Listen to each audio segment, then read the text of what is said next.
Welcome to Behind the Crown Podcast with your hosts, Bryan Hutson and Josh Griffin. Sit back and enjoy these great stories and memories of the Kingsmen Quartet. Welcome to another great episode of Behind the Crown Podcast with your hosts, Bryan Hutson and Josh Griffin. My name is Bryan Hutson. Josh Griffin, what's going on, my friend? I'm doing good. I just ate a fantastic supper tonight. Rice and tomato gravy with pork chops. So I'm doing good. It's funny you mentioned that because I made one of my favorite meals tonight. Yeah. I like sloppy Joe. I like sloppy Joe and coleslaw. Okay. I made sloppy Joe and coleslaw and some French fries in the air fryer, and so that's what I had for dinner tonight. But anyway, well, real quick before we start rolling on tonight's episode, Josh, let everybody see that shirt you got on, that full-time 70s Kingsman. Still Jesus, the Kingsman T-shirt. Yes. And folks, I was just mentioning to young Josh here, I don't have one of them shirts. I mean, that's full-time right there, and I don't have one. And you was with the group, yeah. And you think then those scoundrels will give me a shirt? I mean, come on. But anyway, we're going to talk to Alan Kendall about that. I will. I'll have to give him a shout. But in case you're just joining us, this podcast is dedicated to the message, the men, and the music of the Kingsmen Quartet, not the Kingston Trio. Yes, the Kingsmen Quartet. The reason I said that, Josh, last Sunday I was at a little church in Kentucky, and I go there quite often. Great preacher and great people there. But I mentioned during the service that I was with the Kingsmen for almost 10 years. In fact, I did a couple Kingsmen songs, and a lady walks up and buys a CD, and as she's walking out the door, she says, "I'm so happy to hear that you were with the Kingston Trio." And she said they were some of my favorite singers. Yeah, I'm thinking. And she just walked out, and I didn't get a chance to tell her I wasn't with the Kingston Trio. I was with the Kingsmen Quartet. But oh man, that's good. That's got to be a first for you. You've never been a member of that group before, have you? Never have. Well, I've been members of other groups I didn't know about, so I guess I was a member of the Kingston Trio. But anyway, well, Josh, oh, that's good. We got an exciting episode come up tonight. But before we get to that, do you have a piece of useless information you need to share with the world tonight? Yes, sir. Facebook has more users than many major populations, such as China, which has 1.4 billion people right now, and India has 1.3 billion people. So there's more people on Facebook than the people in India and people in China. Yes. That's amazing. Yes. That's amazing. That's kind of hard to believe too, but yeah. It is. That is hard to believe. I've been a Facebooker, for several years. In fact, at one point, I think I was running 4 pages. Wow. I had my personal page, then I had my music page. Yeah. And then Yvonne and I, then I was running one for a quartet, the quartet I was with for a while. So I was running their page. And so I think it was December of maybe 2012 or 2013 or something. I said, you know what? I'm spending way too much time on Facebook. So I got rid of 2 of the Facebook pages, So anyway. And you got to keep content current on there too. You do. You do. Kind of a job within itself. Yes, sir. Well, I'm thankful for Facebook. I know a lot of people, if we talked about before, Josh, you can use Facebook for a good thing, and Facebook can be a bad thing. So that's right. I think it really all depends on what you want to use it for. If you want to use it for good and to encourage people and get, make people happy and, get laughs every now and then, go ahead and do that, Yes, that's right. There's a lot of negativity in the world. So yes, that's exactly right. Yes, sir. Well, I have a piece of useless information, Josh. Yeah. All right. And, I think a few episodes ago, we talked about, I had one that said it's illegal to eat an orange in the bathtub in a certain state. Well, this is going to be for all the Alabama people who enjoy the podcast. All right. And I know Randy Miller originally from Alabama. Yes. And ain't that old Bob Sellers, ain't he an Alabama boy too? Yeah, from right here close by Tuscaloosa, the birthplace of Alabama football. And Philip Hughes, the late great Philip Hughes, he was from Alabama. That's but right. I found a law on the books in Alabama, Josh. Uh-oh. it's illegal to play dominoes on Sunday in Alabama. Wow. So if you got a neighbor, you live in Alabama and you got a neighbor playing dominoes on Sunday, you might want to maybe report them to the law. I'm just saying. Especially if they cause you any trouble, right? Yeah. If they, if they're playing loud music, late at night, and you want to get them back, you catch them playing dominoes. If you live in Alabama, you catch them playing dominoes on Sunday. Yeah. Pokey, the popo is my granddaughter's called. The popo may be knocking on their door. That's putting right. them in handcuffs, Josh. That's crazy, but yeah. It is. Anyway, so. Y'all have to be sure to tune in next week, see if Brian continues with this theme of weird laws. This is pretty cool. Yeah, absolutely. I found a Facebook page here. We're going to talk about Facebook again. Yeah. Unique and strange laws that some states have. So tune in again next week, and you never know what might piece of it may be the state you're living in. There you go. That's right. So anyway, well, Josh, we had a great episode where we talked about that, and I'm still saying, Josh, that concert in Asheville, the hometown concert that went on, it was July the 10th with the Kingsmen. Man, it was epic. Just amazing concert from start to finish. The current group come out and they did the entire first half and did new songs off the new album and did some they revisited some classic Kingsmen songs on their new album, Still Jesus. And so we talked about that. And, and what I liked about our episode, and you folks are fixing to watch it and listen and watch it. Our two perspectives on this, Josh, you gave your perspective from a fan right there in the audience that night. I think you and Jess and your dad were on the front row. Is that right? Yeah. Yes, sir. Yeah. You're on the front row. Yeah. And so, I gave my perspective about the concert from the stage, and what it was like for me being a former Kingsman and just getting to see all the guys and the ones that were able to make it that night and hear some great classic songs. And there's a lot of video footage of, there was video footage dedicated to Jim Hamill and Eldridge Fox and Anthony Berger and Little Ernie Phillips and Squire.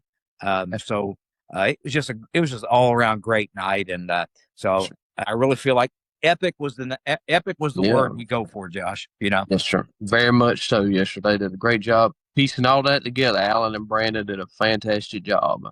They did a great job.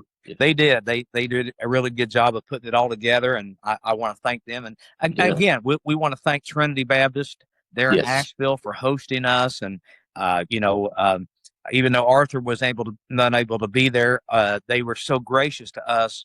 The entire Kingsman organization, they fed us that day, and Greg Bentley did a great job running sound for us, and everything was wonderful. And all the musicians just jumped in there, and we were just the Kingsmen. We just, 3 chords and a cloud of dust, Josh. We took off and went with it. So yes, sir. Y'all did a fantastic job, and I loved every minute of it. Just couldn't believe I was there, but it was great to be there. Yes, sir. It was. I'm glad you drove up from Georgia to be there. We had people from all over. So anyway, for the next few minutes, sit back and watch our part 2 of our discussion, our talk about the 70th anniversary hometown concert right there in Asheville from this past July the 9th, 2026. They ended the first half with a great Kingsman song. I just stopped by on my way home, and Alan was up there doing his little twist on the verse, Yeah. Gary Shepard, Harold. I'm watching Harold the whole time. He kind of looked over there, like I call him the Legends corner over there. Yeah. Trying to get Gary to come up there. That was pretty neat. And Gary come up there and kind of stole Alan's thunder, if you will. Not necessarily saying, but right. Put it, but that was a pretty neat moment. And I'm telling you, having the 2 tenors, like 2 great Kingsman tenors down there on that song, that was neat. Yes, sir. Oh, yeah. And I think, didn't Randy Miller play a little harp on that too? Oh, yeah.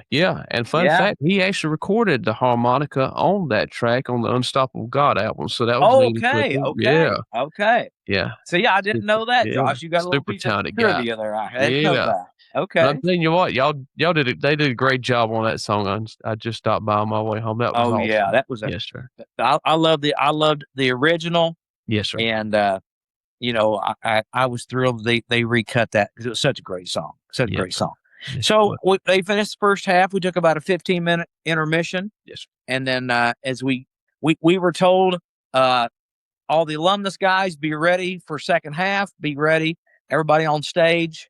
And so they had Ray Talley, who played piano for the Kingsmen back in the '60s. They had him kind of introduce us, the everybody together. And so we kicked things off with what that great opener song, Josh. What was it? Yeah. Just as the sun went Yes, down. sir. Yeah. Yes, sir. Yeah. Yes, sir. One of my favorites too, I remember when y'all brought it back with yourself and Harold and Philip and Ray Yeah. back in 2008 or 9, I loved it then and love it now. And it was great to see Bob Conley, guy we interviewed on here several Yeah. episodes back, playing his Fender Precision bass that he bought from an Eldridge Fox music store in Asheville, That's North right. Carolina, That's so many exactly years right. I ago. remember him telling us that. Yeah, that was neat, and I'm telling you, getting to hear him play the P bass, and I told him before the concert, I said, "I'm gonna be watching you. It's pretty hard to learn some licks." He said, "You ought to be up here playing." I said, "No." I said, "I got no sense to sit back here and take some lessons." But yeah, he Yeah. did a great job on that, and all the vocalists. Yeah. That was just a great song to, like you say, open up the second half with all the Kingsmen, former and Yeah. current guys to sing. Yes, sir. Yeah, Just everybody was up there together, and I reminded Harold that yeah. day. I said, "You ought to let Shep do that verse in Yes, Sanhedrin. He was tried that's because right. Shepherd cut that on a live video. I think it was Mhm. live in Orlando. That's They right. opened up That's right. with that, and Shep Yeah. did. Of course, Perrick did it originally. Yes, sir. Johnny Perrick did it originally, but I said, "You ought to let Shep do that." So Yeah. he let Shep do the verse, and it was just great. Really Oh, yeah. great. Yes, sir. That's Then right. we went into one of the mainstay Yeah. Kingsman. What we featured on the iconic episode, Yeah. Yes, uh, sir. "When My Feet Touch the Streets of Gold," Yeah. Conrad Cook. Yeah, old Conrad Cook. So What a great songwriter. Yes, sir. that was the second song right out of the gate on the second half. Yeah. And I did the verse, and we encored it. Yeah. And I did the verse. I did Wayne Maynard's verse on there, and so Yes, sir. that was good to do that. And so that You know was what? just And what I love to see too, the fans there were energetic, yes, standing ovation, I mean, it was great. And y'all feel that energy on stage, we and that do, makes you we want to do. sing harder, sing better, yeah. And had the audience that night sit there like two bumps on a log, man, it would have been a long night, Josh. Let me tell you, Yes.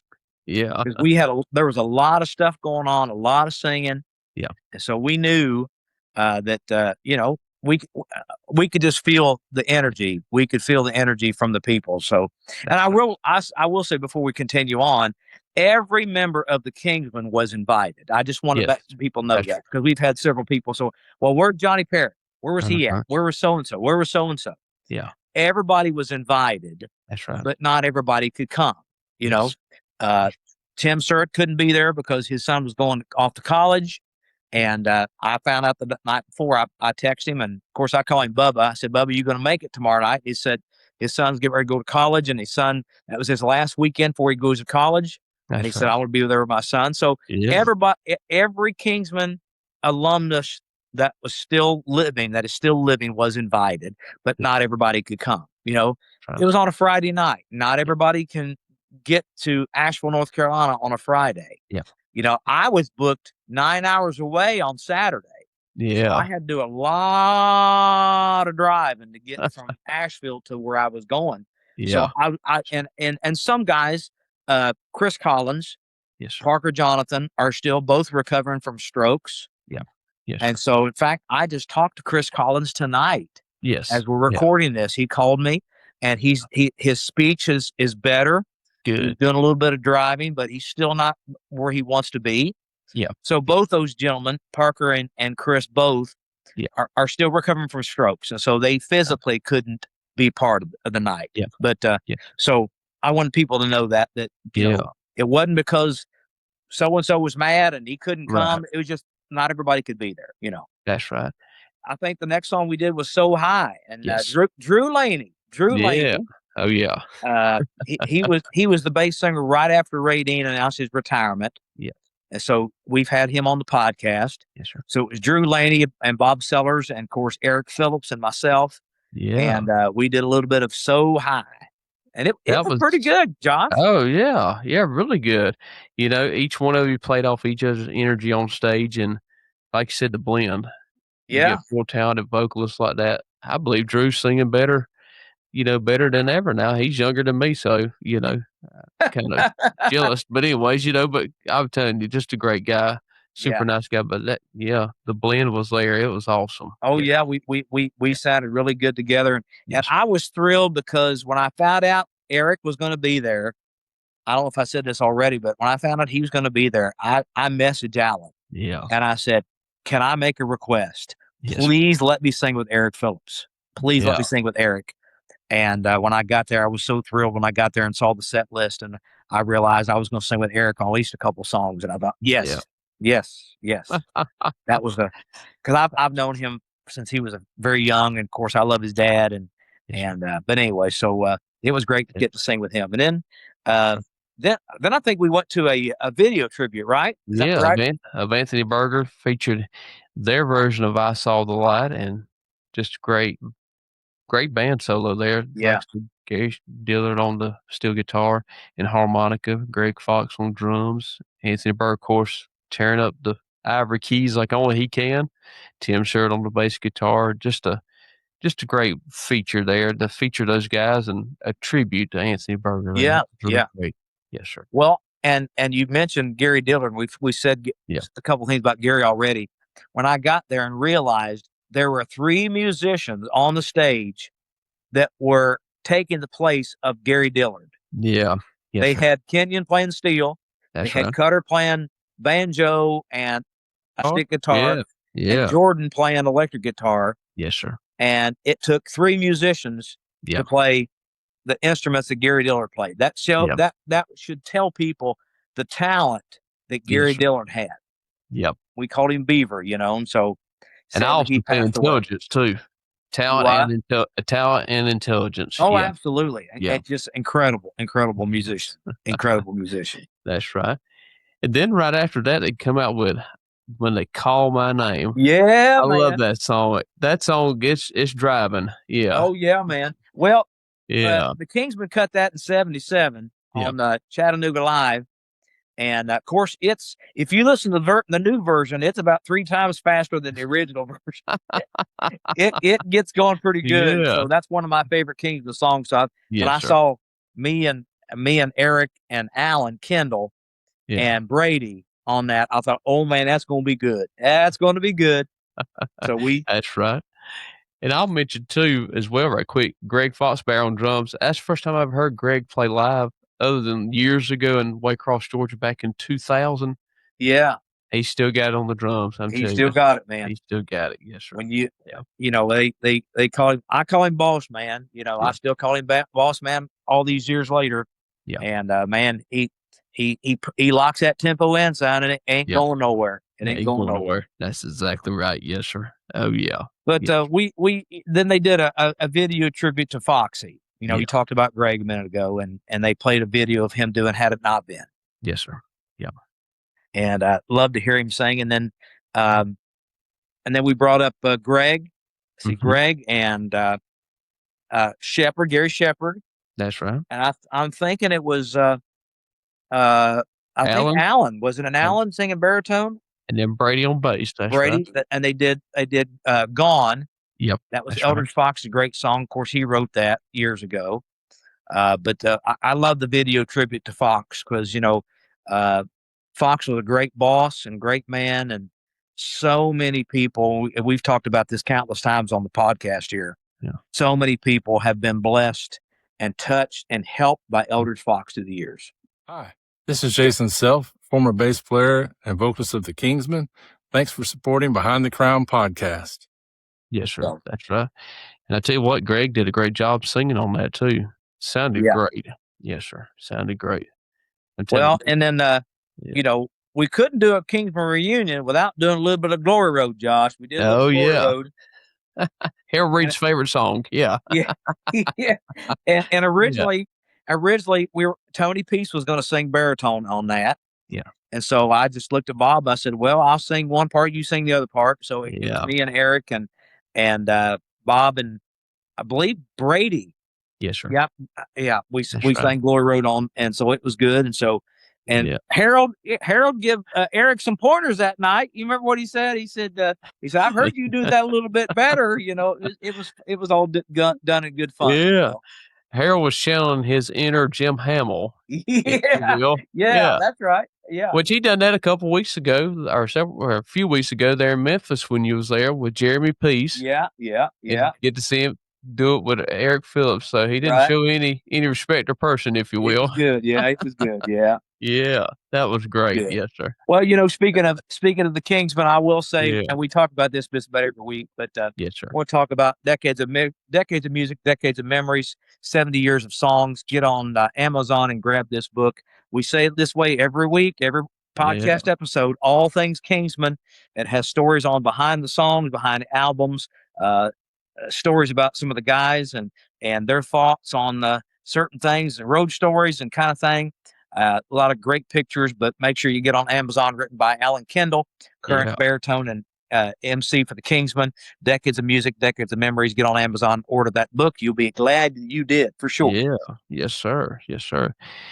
Then right after that, Brian, we had a little special moment there with Sam Parsons. But before that, they did a video tribute to his dad, Squire Parsons. Yeah. And that was good to get to hear him on that video. I'm talking about, I said, yep, that's Squire. If you was in the foyer and couldn't look in or what have you, you hear that, you know who it was. Exactly. Instantly knew that was him. And I love that they normally would have played Beulah Land. Yes. But they picked a song off Chattanooga Live, the old hymn, The Solid Rock. My Hope is Built, That's and right. to me, that's one of the greatest Squire performances of all time. I just love to hear him sing. Of course, I love to hear Squire sing anything. Oh, yeah. And so it was great that they chose that song. And then, of course, like you said, they brought up Sam. I love Sam Parsons, his family. Of course, we've interviewed him on the podcast not long ago. That's right. And so it was good that he come up and did a little bit of Beulah Land.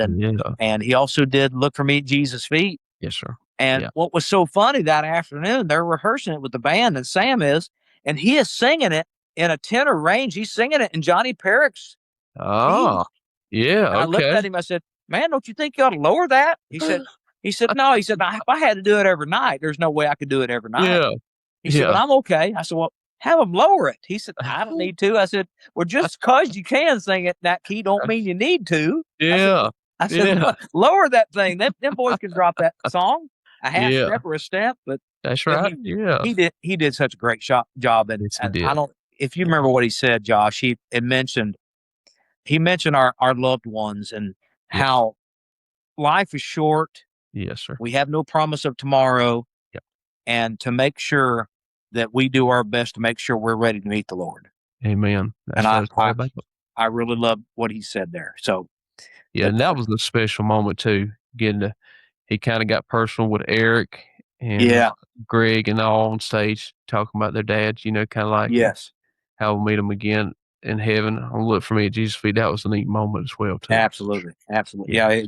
It just, and that the whole night, and if you're just joining us halfway through the podcast, July the 10th at Asheville at the Kingsman 70th anniversary hometown concert was just so full of special moments that night. And it was just an incredible, epic night for not just me on the platform with the Kingsman alumnus, but you as a fan. Yeah. And we got to experience that. And people can go on Singing News TV and subscribe and actually see the concert in its entirety. Yes, sir. So I encourage you to do that. Get on Singing News TV and watch the entire concert. I liked it that they did a video tribute to Jim Hamill. Yes, sir. And they chose one of my favorite songs he did. I owed it all to him. That is, it's not a real popular, I guess you would say one that everybody thinks about. They think Love Lifted Me, but that one, I Owe It All to Him. That's a great song. And I remember when you come back the second time, you would do it in concert. Yeah. Both of y'all did a great job on it. That's a beautiful song as well, too. Yes, sir. Yeah. And it was it was one of those Hamill songs that he got to sing and do his little flip, and go up in his falsetto voice a little bit. I just always loved that. And it was really special that Jim Hamill's son, yes, James Wesley, was there. That's right. And he was Big Jim's only son. That's and right. so he got to be there. And I saw him. I didn't recognize him. It had been years since I'd seen him. So at one point, I went back and I'm trying to think where I was. I don't even remember. I was down. You call it the Legends Corner. I'm not going to call it the Legends Corner, but we were all sitting down there, and I looked over and I seen Rory Rigdon talking to somebody. Yes. And I said, I know that guy. I can't place where I know him. Yes. And then I realized it was Jim Hamill's son. Yeah. And so I thought, and then so they brought him up during that video and let him just stand there on the stage. It was so good to see, like you said, Sam Squire's son, and Greg was their Eldridge's son, and Jim Hamill's son, James Wesley, and Brandon Reese, Ray's son, Eric Phillips was Ernie's son. And so it was great seeing the next generation. That makes sense. Yes, sir. It was really good to see that, of course. That's right. And that was just one of a little neat surprise, I guess you would say, that just happened at that time. That was neat. Absolutely, yes. As we say, it wasn't advertised that he was going to be there, but that was neat that just happened like it did. Yes, sir. Yep. Yeah, for sure. That was cool as well, But I tell you what, right quick, like another Squire song, Lovely Name of Jesus. Bob Sellers did a great job on that. Yes. Song. I love that song as well, too. He did a great job on That's one of my favorite songs of all time. And yes, sir. Bob did a great job on it. And, Bob is not only a great singer, but a great guy. And he and I feel like he and I have become better friends. Yeah. Since he stepped off the Kingsman bus. I don't know why. Yes. Yeah. I feel like he and I have become better friends. And so just it was an honor to get to stand on the stage next to him. Yeah. So.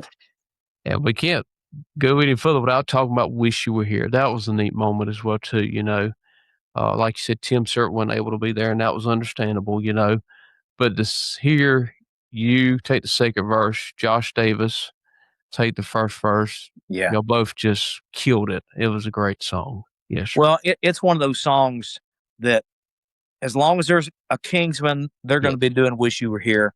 It was voted Song of the Year in 92. Mm-hmm. And it was a monster song. It was just, and it's probably been sung at more funerals than any song out there. Yeah. And so when when Alan said they were going to do it on the second half and wanted to know, well, he told me, he said if Tim Surratt's there, we'll let Tim do it. He said, but if Tim doesn't make it, can you sing actually it's actually three verses. It goes verse, chorus, then third verse. Yeah. And when he said, you sing the second verse, I said, okay, are you meaning the second verse or the third verse? He said, the one after the chorus. I said, okay. There you go. Yeah. So, but it was an honor to get to do that with Josh and get to sing that song.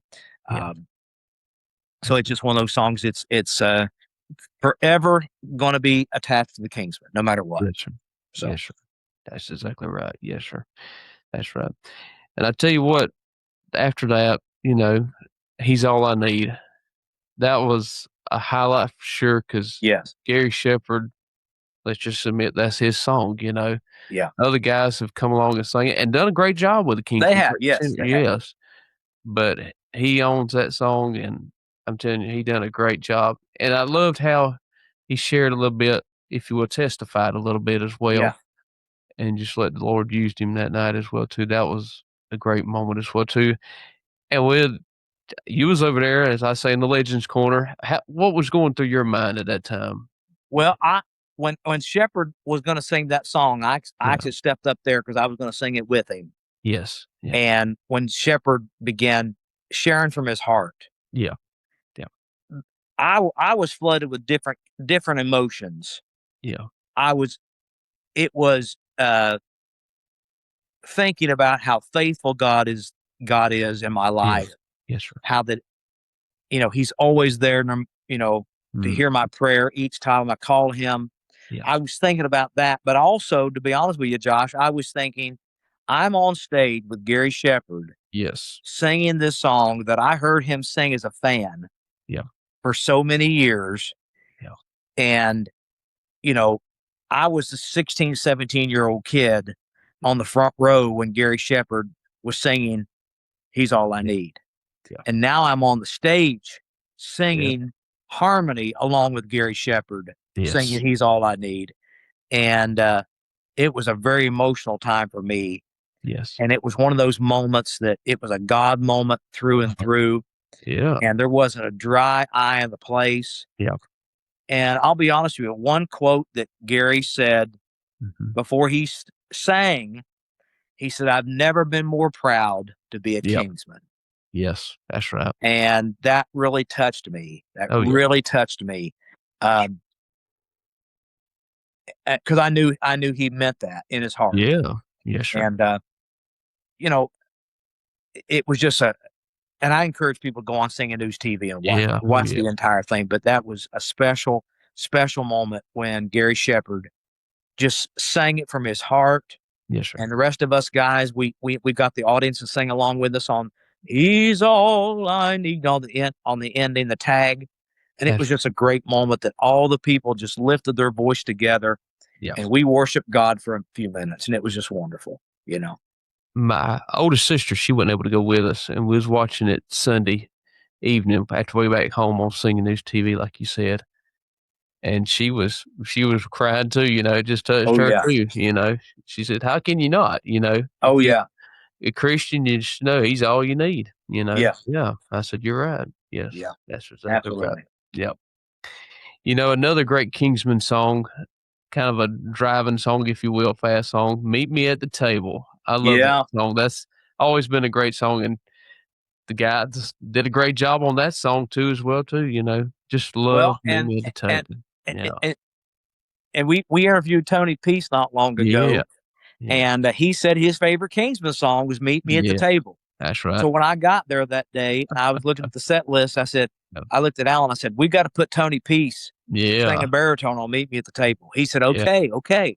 And then when Tony wasn't able to come because his mom, I thought, well, man, I was hoping Tony would have been there because I wanted to hear him mash on Meet Me at the Table. And I would like to hear him do like he done in live concerts. With that, the band would play a little bit while he talked, and he talk about, if you don't see your neighbor clapping, just job him in the ribs with the elbow, and sell it. I was ready for Tony to do his thing, but he, like you said, he couldn't come, but he was certainly there in spirit for sure. Yeah, but I tell you what, the guys that stepped in his place and sung it did a fantastic job. Yeah, great song. Yes, sir. That's right. Then we did my last number one song with the Kingsmen. Yeah. He's Everything I Need, or That's All I Need. That's right. Of course, that was written by Joseph Habedank. Yes. And so we did the first verse, and I was doing the second verse, and I was thinking about this, last week, and going toward Asheville, thinking, when I recorded that, after I left, it became a number one song. The month I left the Kingsmen is when it went number one. Yeah. Okay. And I was thinking, what? Bob Sellers sang that more than I did, probably. Yeah. So I'm thinking, okay, during the second verse, I did the first two lines, and I turned around and gave it to Bob. I'm thinking, he sung this song more than I ever did. So that's the reason I turned around and said, I just kind of looked at Bob, and Bob, you sing the rest of it, because like I said, you sang the song more than I ever did. So, and that was neat that you done that. That's pretty cool. Some people probably didn't realize that, but that was the neat thing you done there. Yes, sir. Yeah. Of course, great song, and like I said, it was the last number one I had for the Kingsmen. So that's right. That's right. And you talk about a number one that you had with the Kingsmen, "When God Ran." That was another great moment as well too. And I loved how you shared your heart before you sang that song. But speak a little bit about that, if you don't mind, Brian. Well, it's so emotional, Josh, when you're back in that element and you're back on the stage with those guys, and so many memories are going through your mind about these guys. And of course, as I'm preparing to get ready, we're 2-3 songs till we get to When God Ran. I'm thinking about Philip Hughes. Philip was singing on the original cut of that, and he's passed. Yeah. And just so many emotions, and then realizing, that song was my testimony for so many years, that I was a prodigal, that God let me come home. Yeah. And it's easy for us, Josh, to forget. It's easy for us to forget where God brought us from. Yeah. Yes, and sir. so as I began to think, okay, we're one song away. It's coming up in the set list. We're one song away. I started getting emotional thinking about the life that when I was away from God and how miserable I was. And even after I came back to God, Josh, I still struggle with the guilt and the shame, because I had hurt so many people. And so it was a very emotional. So, and I'm one of those singers who I cannot cry and sing. Yeah. If I get emotional, and there's like even at my own brother's funeral or my dad's funeral, my wife Yvonne will say, how were you able to get through that? Right. I said, I have to put myself in a different place emotionally. I have to unplug. And I want to say this the right way. Yeah. You almost have to unplug your emotions. And so you can actually perform the song. Yes. Yeah. Because if you don't, and your emotions take over, you'll never get through the song. Right. Yeah. And so that night in Asheville, I didn't do a very good job unplugging my emotions. And so, I mean, they were supposed to play an intro. They were supposed to play. They were going to do it live. Yeah. They were supposed to play an intro, and I just kind of went into it. Richie was playing very softly behind me, and I just kind of went into it. Yeah. And they caught up with the tempo and everything.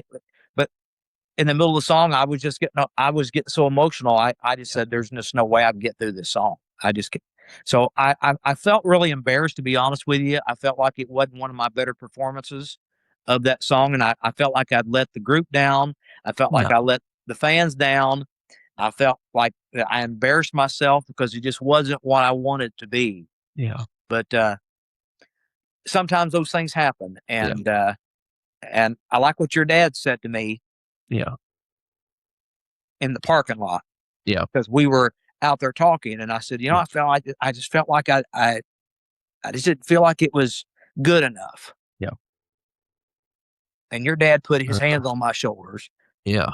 And he said, he just encouraged me. Yeah. And he said it was the way it was supposed to be, or however he worded that.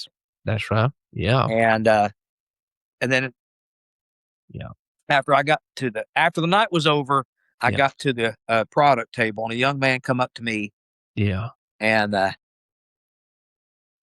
right. He young man said, years ago, he said, I was driving through Pigeon Forge, Tennessee. Yeah. And he said, I was on my way and I was contemplating suicide. Yeah. And he said, I was flipping the radio dial. Yeah. And he said, When God Rant came on. Yeah. And he said, I listened to that song.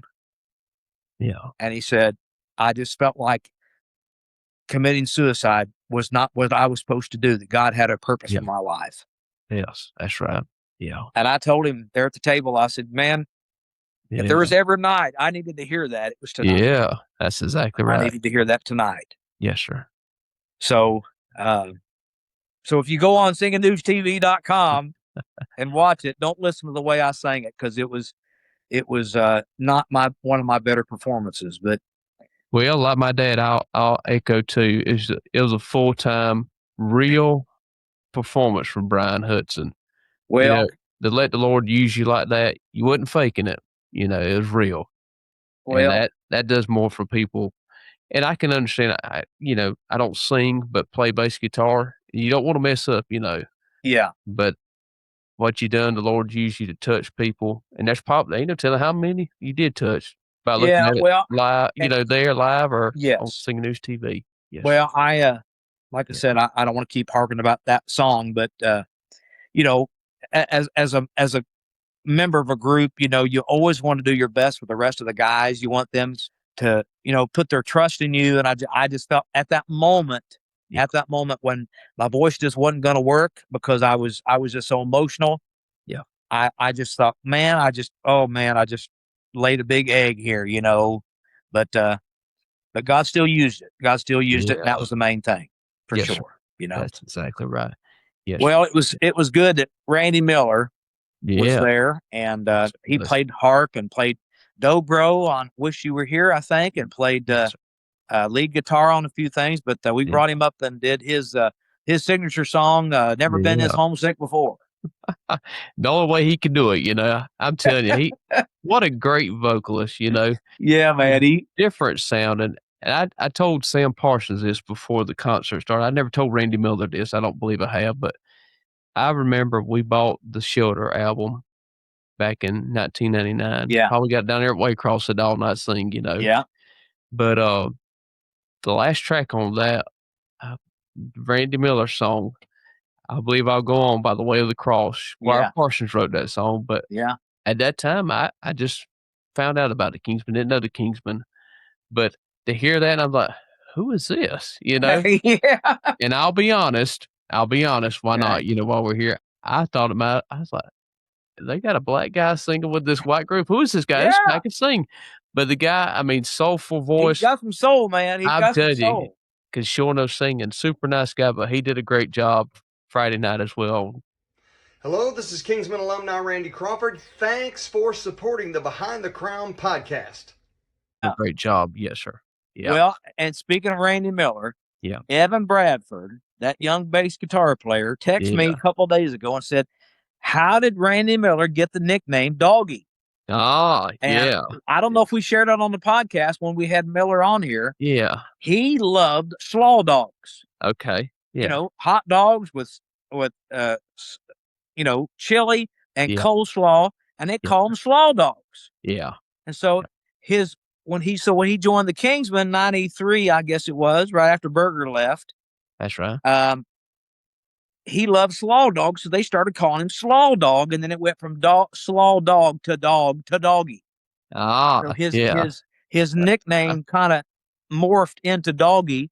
And so the other night when I saw him walk in, I hugged his neck, called him Doggy the rest of the night, never called anything but Doggy, That's where he got the nickname Doggy. So how about that? Yeah. That's a good piece he of actually Kingsman wore it trivia. out, and we call that his sugar stick. That was his sugar stick. That's right. That's exactly right. Does a great job on it every time. Yeah. Absolutely. Could wear it out. Could destroy a crowd, man. I mean, he could destroy a crowd. Yeah. Well, and we ended the night with the Old Ship of Zion. Yes, sir. And several times during the night, what I liked was when Bob a couple times would go down, and Drew Laney, yes, and even Brady Jones would go down and hand Ray Dean the mic. Yes. And Ray Dean would sing a line. I think he did a line on I know. Yeah. Yeah. I know. He also did a line on Meet Me at the Table. Yeah. That's right. And I think I just remember a song we left out. They did a little bit of Love Will Roll the Clouds Away. Yes. Another great song. I remember that was right after When God Ran. We did Love Will Roll the Clouds Away. That's right. So on occasion, they would take the mic down there with Ray because, Ray's got neuropathy in both legs. Yeah. And it's very hard for him to walk. And his voice, the medicine he's taking for his legs really dries his voice out. Yeah. And so, but we got Ray Dean on the stage that night. Yeah. And we brought, of course, Ray Talley and Raymond McKinney and everybody, including the band. Yeah. We got up there and we did the Old Ship of Zion.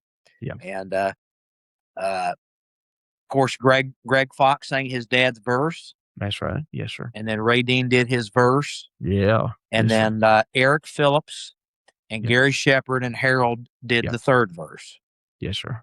Yes. And I think that was a great way to cap off the night, was Old Ship of Zion. Yeah. What a lineup like that, man, that was a great way to end it. And everybody did a fantastic job on it. Yes, sir. It was overall, it was a wonderful night.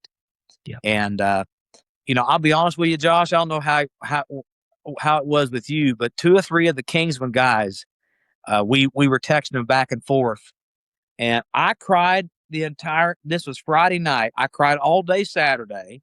Yeah. I cried several times Sunday just thinking about that night. Yeah. And I know Greg Fox texted me and he said, "I'll call you, son." He said, "But I'm on emotional overload." I said, "I understand." I understand. Yeah. It was just such a great night. And I do want to thank Brandon and Alan Kendall for putting it all together, for coming up, for inviting all the guys and making us all, because, once a Kingsman, always a Kingsman. Yep. And that was such a great night. And I encourage, like I said, if you want to see it and the concert in its entirety, get on singingnewstv.com and follow the prompts on how you need to subscribe, and you can watch the entire concert. So, and I'm just thankful as a fan. I got to be there and got to meet all the guys that could come, and I was happy. Yeah, absolutely. I was just thankful for that. Yes, sir. Absolutely.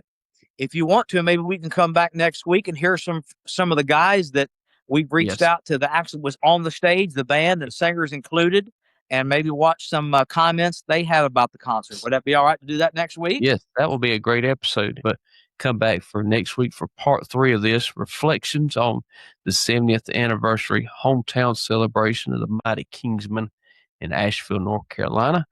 You can also be sure to find Behind the Crown podcasts on all the major podcast platforms, and then also all over social media as well. We're on Facebook, Instagram, TikTok, and then also we're on YouTube. Be sure to like, follow, and subscribe wherever you can. And I'll mention this too, Brian, if you will, on any podcast platform that you listen to, if you will, leave a review just to let us know that you're listening, and you can type in your comments on there as well, and we'll appreciate that so very much. Listening to this episode of Behind the Crown podcast with your hosts, Bryan Hutson and Josh Griffin. If you would, please like, rate, and share this episode. Join us again for another episode of the Behind the Crown podcast.